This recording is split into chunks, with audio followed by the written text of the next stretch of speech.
আজ আমি তোমাকে বলবো ডায়েটে টক দই নিয়ে কিছু কথা। টক দই শুধু স্বাদের জন্য না, বরং এটা হলো প্রোবায়োটিক খাবার, যেটা তোমার স্বাস্থ্য, গাট হেলথ থেকে শুরু করে হজম, রোগ প্রতিরোধ ক্ষমতা সবকিছুর জন্য উপকারী। আমার অভিজ্ঞতা, যখন আমি শহরে থাকতাম সেখানে টক দই খেতে একদম সমস্যা হতো না, স্বাদবিহীন কিন্তু খেতে সমস্যা হতো না এবং আমি প্রতিদিনই খেতাম। কিন্তু এখন গ্রামে আসার পর এখানকার টক দই খেতে আমার অনেক কষ্ট হয়, গন্ধটা বেশ খারাপ লাগে, যে জন্য আমি আমার ডায়েটে টক দই রাখতে পারিনি। অনেক জোর করেও আমি খেতে পারছি না। আমি ঘরে বানানোর চেষ্টা করেছি, 3 দিন চেষ্টা করেছি, কোনো দিনই জামাতে পারিনি। আর একটু সময়ের দরকার, ইনশাল্লাহ আবার চেষ্টা করব, কারণ টক দই ডায়েটে রাখা আমার কাছে জরুরি। টক দইয়ের ধরন, বাজারি টক দই শহরে সহজেই পাওয়া যায়, স্বাদও ভালো, ভেজালের ঝুঁকি আছে কিন্তু ট্রাস্টেড দোকান থেকে নেওয়াই যায়। গ্রামীণ টক দই অনেক সময় ঠিক মতো বানানো হয় না, একটু গন্ধ মতো লাগে।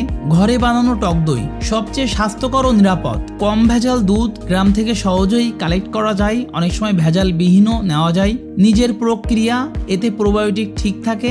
কেন ডায়েটে রাখা হয়? টক দই আসলে হলো প্রোবায়োটিক, মানে ভালো ব্যাকটেরিয়া, হজম শক্তি বাড়ায়, কোষ্ঠকাঠিন্য কমায়, অস্ত্রের স্বাস্থ্য ঠিক রাখে, শরীরে পুষ্টি শোষণ বাড়ায়, রোগ প্রতিরোধ ক্ষমতা শক্ত করে।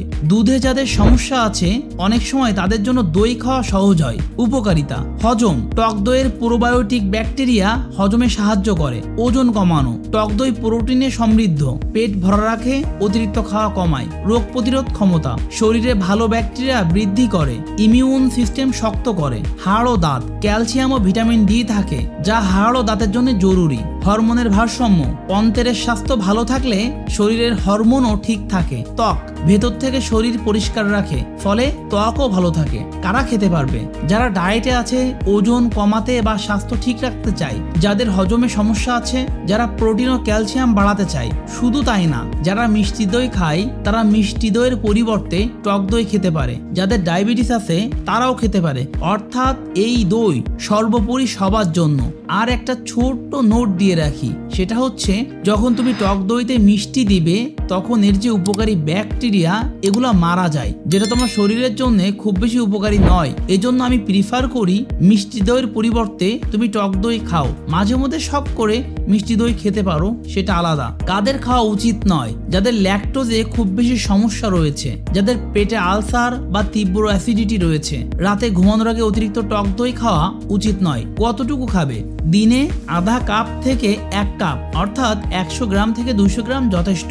দুপুরে বা বিকালে খাওয়া সবচেয়ে ভালো। খুব বেশি খেলে কিন্তু অ্যাসিডিটি বাড়তে পারে। তাহলে টক দইকে আমরা ডায়েটের জন্য এক ধরনের সুপার ফুড হিসাবে বলতে পারি। এটা শুধু হজম শক্তি বাড়ায় না, বরং শরীরের ভেতরের হরমোন ভারসাম্য থেকে শুরু করে রোগ প্রতিরোধ ক্ষমতা পর্যন্ত সবকিছুতেই সাহায্য করে। তবে সবসময় মনে রেখো, ভেজাল বা বাজে গন্ধের টক দই খেলে উপকারের চেয়ে ক্ষতি বেশি হবে। আবার কেউ যদি টক দইয়ের জায়গায় মিষ্টি দই খেয়ে ভাবে আমি টক দইয়ের মতো ফল পাবো, এটাও আসলে বোকামি। দেখা হচ্ছে পরের কোনো ভিডিওতে। আল্লাহ হাফেজ।